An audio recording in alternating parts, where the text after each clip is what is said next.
Hi, welcome to Diving into Deeper Waters. I am your host, Erin Rowling, and this is my first time doing the podcast in this space by myself. The last 2 episodes, as you know, we were kind of celebrating our 200th episode, and so I was basically, I got to rearrange myself here. Like we were doing it together and everything, and now I just feel like I don't know what to do with myself, which is, change. It's good, but it's uncomfortable. And so I've also got like an iPad. I mean, we are taking the stakes to this podcast like to a whole nother level.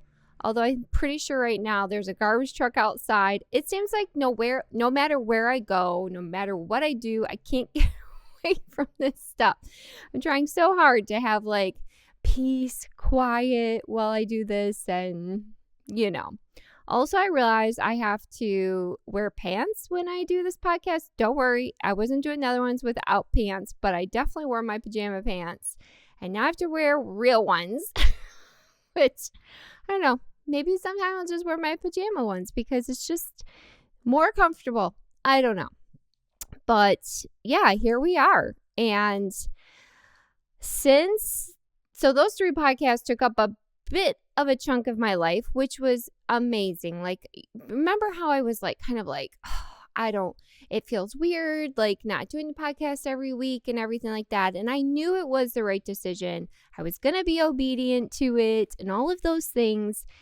But at the same time, I, had a little struggle with it. But thank the Lord, honestly, that is the decision we made, because in the span of the time that we kind of took off, which was perfect, honestly, I'm so thankful for that. We became grandparents, and I'm officially a Mimi. So I'm so excited, and taking this time off honestly gave me the opportunity to have this space to be a Mimi and to be there for my daughter. I tell you what, I'm not going to go into a lot of detail about the whole birth thing, because I actually asked Amanda to be on my podcast so we could just like dive into all of it. And because, honestly, like we saw God move, He was a part of it, and it was so special. And so I want to share that with her in telling the story. I don't want to tell just my side, because she has her side too. And maybe we'll even invite Frank, who you never see. You know that he works on this podcast, my son-in-law, but maybe we'll even invite him, because how many times do we get the perspective of the dad? Like we often hear the perspective of the mom. We hear the perspective of like maybe the grandma that's in the room or auntie or whatever. I don't know. I think it'd be really interesting to hear Frank's perspective as like the dad watching this all go down, which he was amazing too, by the way. And so, yeah, I'm just super proud of her. I'll just give you a little taste of what happened. So after 57 hours of labor, and we ended up with an emergency C-section, we have a baby girl. Her name is Audrey Elizabeth. She was born at 7 pounds, 5 ounces, and 21 inches long. And one of the most amazing parts of her birth was she was a gift to me and my husband. It was our anniversary. She was born June 7th, and our 28th anniversary. And it's crazy because I said to him, did you imagine 28 years ago when we said I do, like 28 years later, we would be welcoming our first grandchild? And what a gift. Like, no gift can really surpass that one unless they keep giving us grandkids on our anniversary.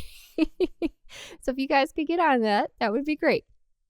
But yeah, it was just so amazing meeting her, all the anticipation of waiting for her to enter our lives, all the prayer that went into her little life, and then to see her little face for the first time. It was just, there are no words. I really don't even know if I could express to you the joy that filled my heart in just meeting her and getting to know her. And that's what taking this podcast time off really allowed me to do. That's one thing that I really felt strongly about, was being very intentional with my daughter, very intentional with my son-in-law and my grandbaby. and just being like presently there. And it was amazing because my phone didn't really exist and social media did not really exist. And it was fabulous because we could just really just, I could be there for them. They could become a family. And yeah, it's just being present. There's nothing that surpasses being present. I'm actually reading a book right now about one of my heroes in life. And she just talked about how she noticed every detail of life. She noticed every little thing that happened in her life. And I'll probably do a podcast on her at some point because her life story is just incredible. But it was amazing how she could go back to little childhood memories. And the book that I'm reading, she's kind of depicting those details. And it's just beautiful. And I know that we've done that with Audrey's birth. We just, every little detail is so present in my mind. It's so special.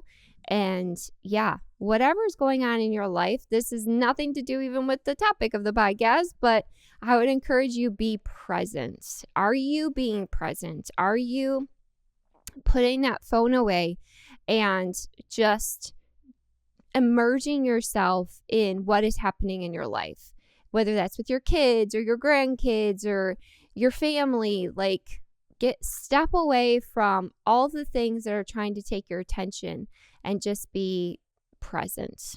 It's a gift to be present. And so we'll have these beautiful memories that we're building in our mind. I think we need to capture them all.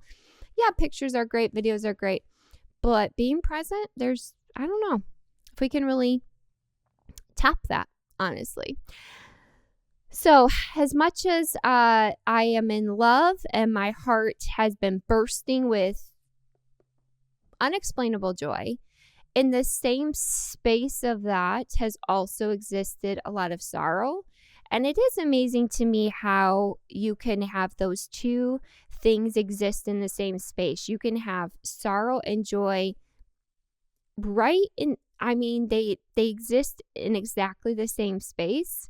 And that's been a journey for me. It's been a new experience for me. And you guys know, I've talked about it on here a lot. And if you know me personally, you know that we have been walking this road of my mom dying. There's no real, nice way to say it. She's been passing away for a while. And, when Paul's mom passed away, that it was almost I think I realized it was 15 years ago she passed away. It was sudden and it was really hard. When someone passes away suddenly, that is very, very hard. I'm not disputing that at all. But walking through this with my mom, which I have my Kleenex ready, and just so you know, there's probably going to be some tears. I just feel like it's a different process. It's a different road. It's a different journey. And I might argue that it's harder in the sense of it just lasts for a really long time. And grief lasts for a long time, right? I talk to people that have lost parents or siblings or whatever, and they'll say you still miss them just as much. And I can say that's true because with Paul's mom, there's things in our life. I was talking to my son recently, and it just made me sad that he didn't get to know her the way that I know she would have loved to have known him. And so, yeah, there's a lot with this grief and sorrow stuff, you guys. And, yeah, I feel like with my mom too, we have mourned for a long time because it seems like she would be gonna pass away, and we would prepare our hearts for that and, get into that space and allow ourselves to grieve. And then my mom would resurrect. It's just crazy to me. I'm seriously, can one person resurrect so many times? I mean, if her story was in the Bible, people would be like, this lady is invincible. You cannot kill her. And The thing is like back in February, I did do a podcast about her memorial service and a celebration of life with my mom there, which was an amazing experience. But then we thought she was going to pass. Nope. It's kind of like, and she kind of had this saying where she would say, I just might surprise you. And I'm like, you just might? No, I think you have many, many, many times. And what was interesting during that span when my mom and I would talk about her passing, one of the things that we talked a lot about was how she wasn't going to meet my daughter Amanda's baby, Miss Audrey. We call her Miss Odds. I don't know why, but I love saying that. I'm like, Miss Odds. And it kind of broke my heart. It was one of the more difficult parts of grieving my mom, was thinking she wasn't going to meet my first grandchild. She has great grandkids on my sister's side, and she's met them. But I was like, being selfish, I guess. I want her to meet one of my grandkids, on my side of things. And, she grieved that too. It was something we talked a lot about. We would even talk about, like, what did she think the baby was? And my mom thought it was a boy. She was wrong. Any of you who were guessing it was a boy, you were wrong. Which was funny because we would go back and forth. And even Paul, like up to when she was born, was like, it's a girl, it's a girl, it's a girl. And then like we're in the waiting room and he's like, maybe it's a boy. It's a 50-50 chance, right? It's a boy or a girl. But just the deep desire she had to meet Audrey. And we kind of had to walk through that path of knowing that she wasn't going to. It was about 6 weeks before Audrey was born. And I remember talking to my mom and I said, I think you might get to meet her. And she was like, I think I might. And so fast forward to when Audrey was born, we knew that one of the most important things was for Audrey to meet my mom. That was just something that was important to all of us. It was important to my daughter Amanda, me and my mom. And so they got home from the hospital and I was like, we need to make sure we make this phone call. And this is when I do love all of our technology. Like FaceTime is,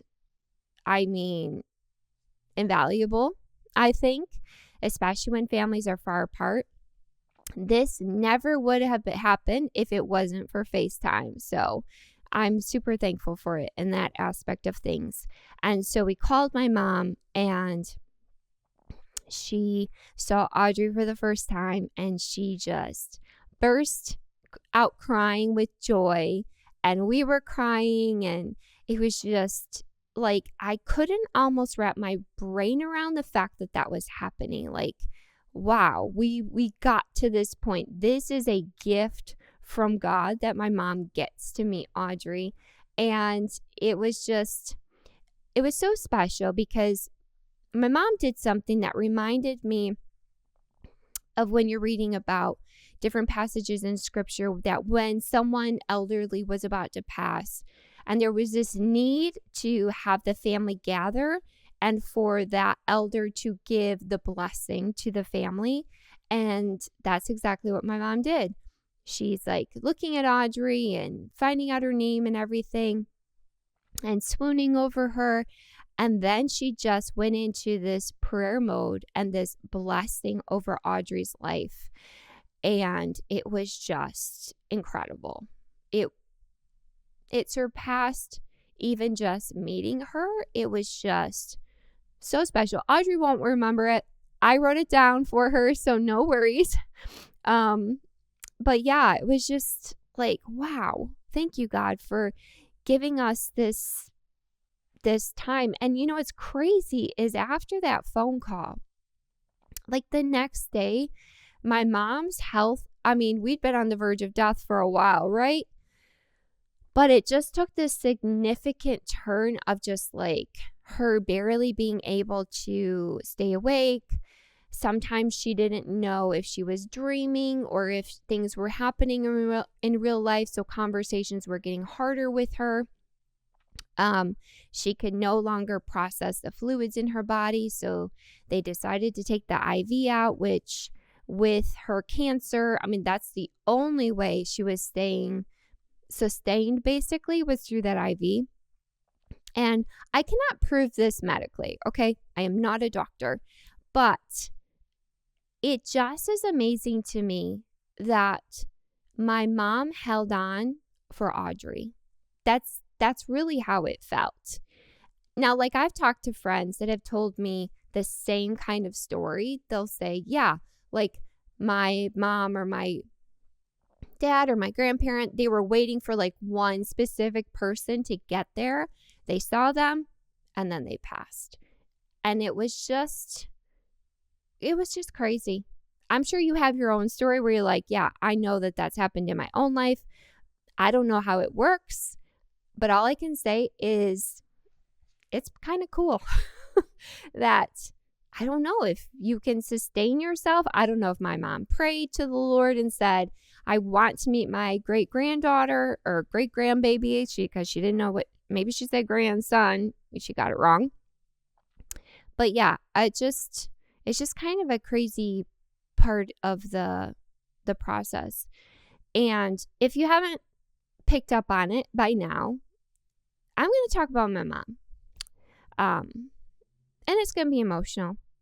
And yeah, so just buckle in for some emotions. Now, while I was staying with Amanda, helping out with this precious baby, my sister had called me one night and she just said, I just want to let you know, I don't think it's going to be long.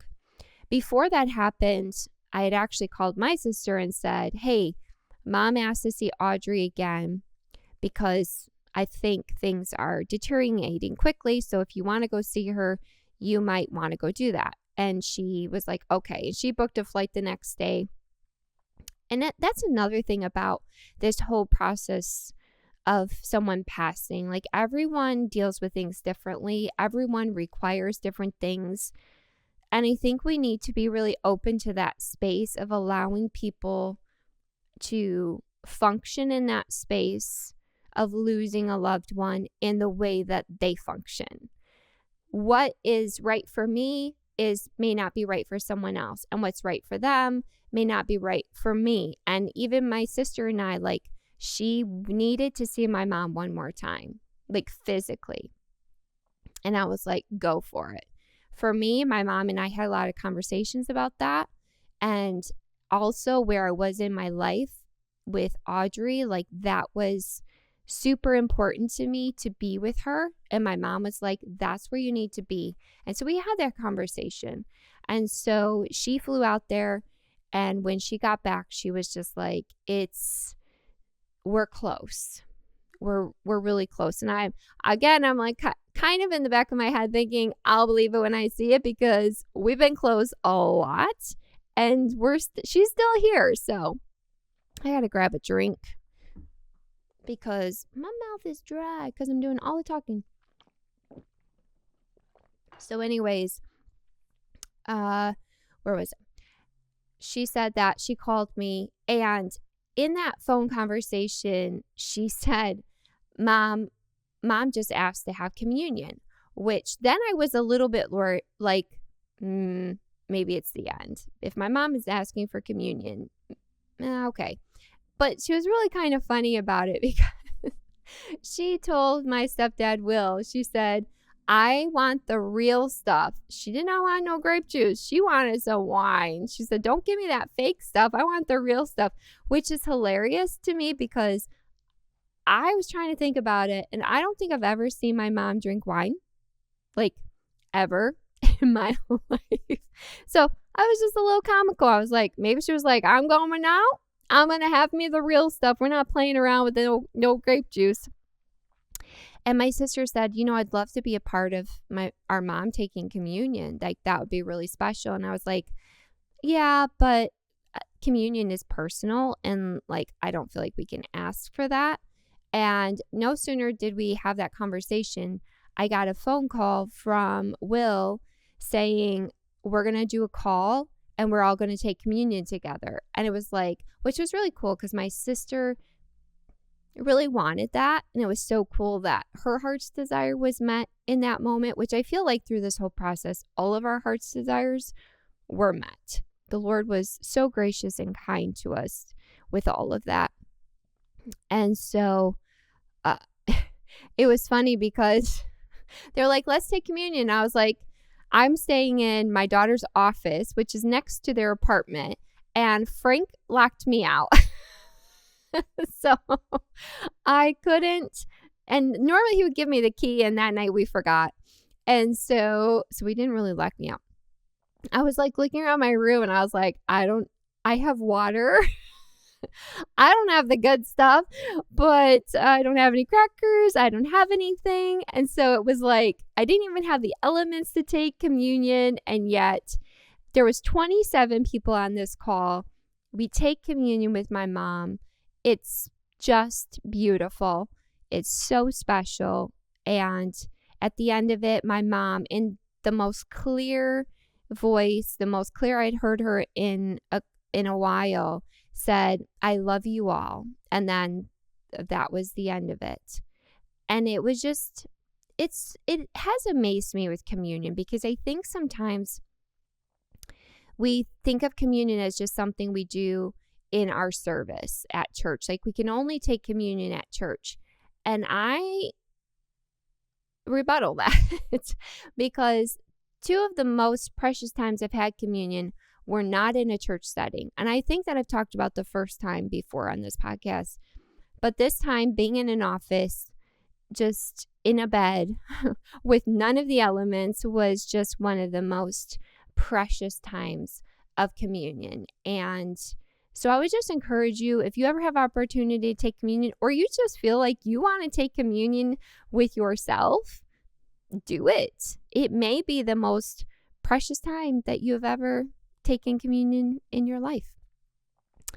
And her saying, I love you all, I don't know, there's a sense with this space that you kind of just get a feeling. And I guess I felt in that time that was going to be the last time I heard her voice. When my sister left, she actually FaceTimed me real quick before she left our mom. And she was like, hey, I just wanted you to see mom real quick, because that's the most she'd been awake. And she was like, I just want you to see mom. We love you, kind of thing. And when I clicked end to that FaceTime, it's like I knew that I wouldn't see her face again. And when she said, I love you all, I knew that was the last time I was going to hear her voice. And sure enough, it was. But there was a space there too where it was so much waiting. And I don't prefer it. I wouldn't ask for that, to have this long drawn out process. It wasn't my favorite. I wouldn't want that for anybody. I think when we're not in that space, we think, well, then you have more time. Yeah, but it's difficult. It's a really difficult space to be in. And I even had a friend whose mom had passed away last year, and we talked a lot about that space of waiting. Like, we're ready for them to go. We've released them to go. They want to go. And then you're still just like waiting. And it was like every night that I went to bed, I do my palms closed and then my palms open, kind of just like every night. I felt like it was going to be at night. I didn't feel like it was going to be during the day. And so every night before I went to bed, I would close my palms and then I would open them, and I would just be like, okay, Lord, I released her to you. Take her. And that's weird. That's a weird space too, to be like praying that God takes your loved one. Like, you almost feel guilty for that. But when you know that that's how it's going to end and they're ready, like, you want to release them. And we told my mom, like, it's okay to go. Will told my mom, it's okay to go. My mom said she's ready to go. And yet you're just like waiting. Every night you're waiting. And I kind of had to, I told my friend, I said, I believe that waiting period, there's something to be learned. I don't know if we always know what it is, and it's hard to explain, and we don't understand it. And yet there are things that I think we learn, or maybe things we don't know that we need, that are going to happen in that space of the waiting. Like I said, don't prefer it, don't like it. But it was interesting because I asked the Lord for something specific. And I asked him that if or when my mom passed away, that I would be with Audrey, my grandbaby, when she passed. I don't know. I just felt like that might ease some of the pain of what was going to happen. And I was with Audrey when we took that communion, and I was like a little bit more open to like, okay, I think this is going to happen. Well, it didn't. I had to drive home. On the way home, I remember thinking to myself, it didn't happen. Like, I'm not going to be with Audrey. And, you know, I was like a little sad about that, accepting, but a little bit sad. And it was, so when Audrey was born, Joseph was in France. So he didn't get to meet her. And so I was going for one night to kind of help Amanda out. And I needed to fill my cup with Audrey. And so I was like, Joseph, why don't you go with me? We call him Uncle Boogie. I don't even know why this is, but this is what his name is. And he's going to have to live with it for the rest of his life. Unless she names us all different things, which is just funny because someone said to me, like, I want to call you Granny or something like that. And I was just like, you know what? Before she came into my life, I was like, I'm a Mimi. And honestly, I could care less. Like, call me Granny, call me Grandma, call me whatever. Whatever Audrey calls me, it's all good. I don't care. I really could care less. And so we went to go see her. And that night, I got like 5 missed calls from Will. And I got the 6th one, and I answer it. And there's like talking, but like very muffled. And I was like, okay, they must have butt dialed me, whatever. I went to bed. And then the next morning, I was it was Audrey's nap time, and she resists her naps kind of with everything within her, which she did not get from me. I'm like, nap time, sold. I'm all about it. She resisted a little bit. And so I was like, I'll take her. I'll rock her. I mean, if I must, I guess I'll go cuddle with her. And so I took her in her nursery, and she has her sound machine, all the finagle things they have for these kids these days. Tell you what. And so I'm rocking her. She falls asleep, and I'm like, I'm just going to exist in this space. It's actually one of my favorite things. I've done this since she was born. I sing over her. I take the words of the song and I apply them to her. I insert her name. I pray over her. It's just a beautiful time of Mimi and Audrey time. And so I'm in this space, and I see a phone call come in, and it's Will. And as soon as I open the phone, my sister's on there, I'm on there, Will's on there. We take one look at his face, and we knew that my mom had passed, that she had gone to be with Jesus. There were no words. We didn't talk for a while. I just remember looking down at Audrey's sweet little face, and it hurt less. It was hard, but it just hurt a little less. And one of my favorite scriptures, I need my eyes to clear up so I can see it, so I can read it and get it right. But in Ephesians 3:20, we've talked about this verse a lot, now hit now to him who is able to do immeasurably more than we ask or imagine. And he did way more. Like, I just wanted to be with Audrey. But the fact that I was like cradling her in my arms, her sweet head on my chest, and just snoozing away and so peaceful, it just was like a gift. And that space is really weird to have like death and life just coexist in the same space. It just was a gift. I felt so seen by the Lord in that moment. And my mom had actually passed away that night. When he called me in the middle of the night, she had actually passed. And I don't know if things just started to happen. And I also was prepared for the fact that it might take Will a little bit of time to actually call and tell us. I mean, you think about that. That's really hard to like call your wife's daughters and tell them like your mom has passed. And,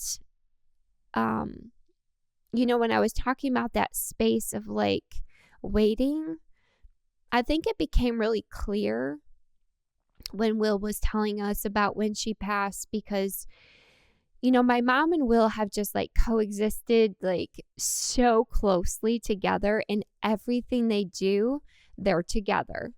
And I think Will had felt like her being in this bed in hospice and hooked up to all these things, it was hard to feel close. And so the night before she passed, they unhooked everything because her body was just not cooperating with anything. And he said he got to crawl into bed with her. He got to just like take her in his arms and hold her. And they just got to sleep like that together. And he's like, it's been so long since I've held your mom. It's been such a long time since we've just been able to be that close with each other. And then the next morning, my mom came to for a second, and she just said, I love you, Will.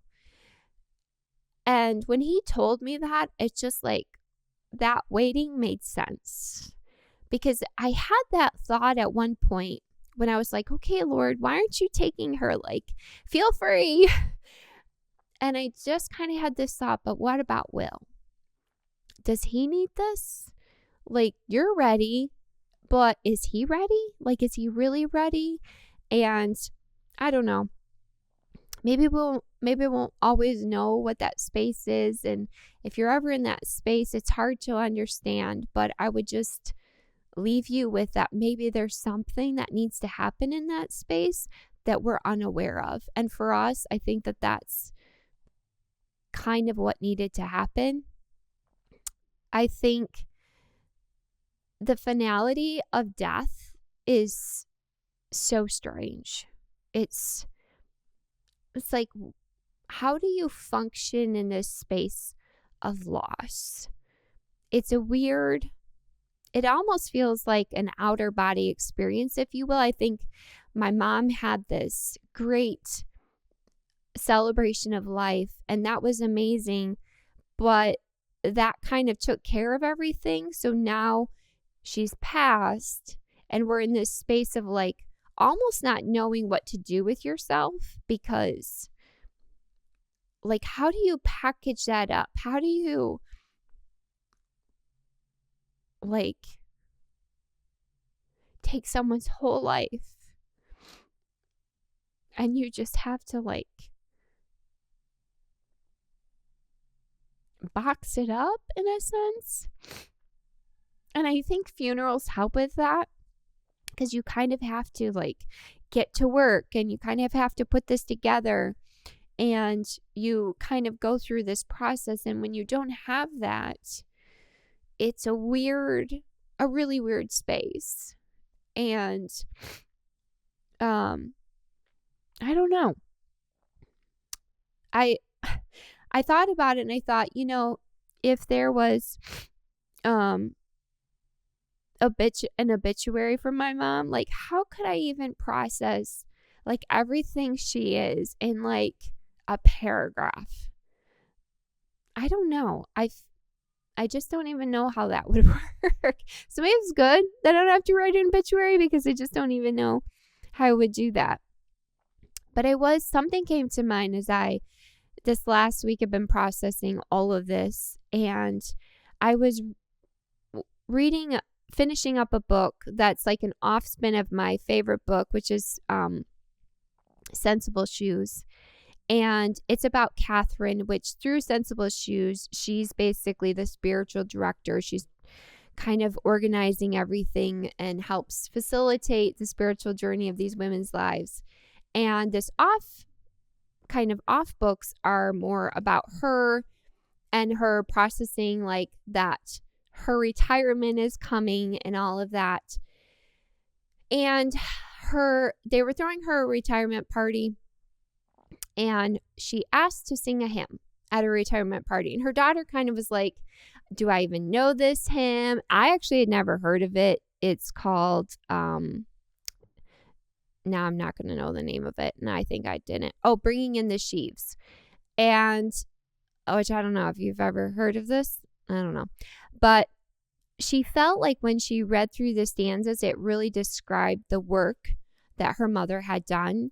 And so I found myself applying this to my mom and the work that she has done here on earth and her entrance into heaven.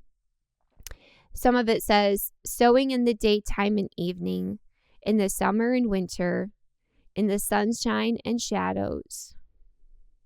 This line gets me. Sowing seeds for her master. I thought, yeah, that's my mom. She sowed so many seeds on this earth, and they weren't for her. They were for her master. They were for the Lord, and she's in heaven, and she's reaping the harvest of the seeds that she has sown for Jesus. And I have no doubt that she has heard the words that I think we all long to hear. Well done, my good and faithful servant.